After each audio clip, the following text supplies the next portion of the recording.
y a des groupes qui peuvent refuser les arbitrages, refuser les règles. Qu'est-ce que c'est que les hooligans, d'une certaine manière, si on ne prend pas une interprétation Oui, de c'est un type refus des règles, sociologique? absolument. Est-ce qu'il y a quelque chose d'équivalent dans le règne animal?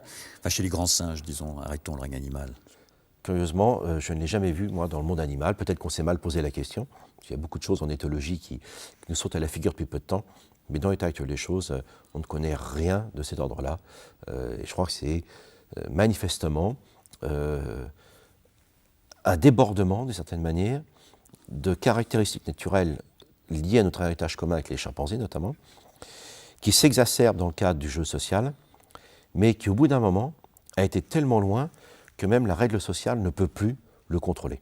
Donc on a affaire à quelque chose qui sort du domaine de l'éthologie.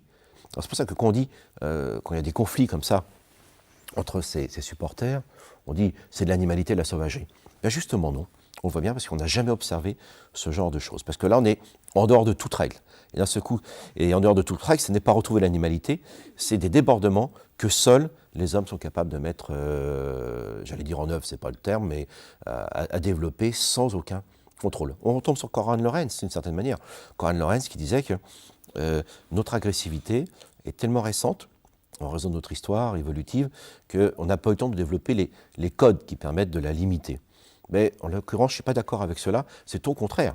C'est que notre évolution nous a légué cette plasticité extraordinaire qui nous amène à créer tout ce monde de représentation, d'obligations, d'échanges, de sacrés, mais que parfois nous n'avons pas développé les codes qui permettent d'éviter ces débordements. Mais ça, ce n'est pas l'animalité, c'est véritablement de la création au sens humain du terme.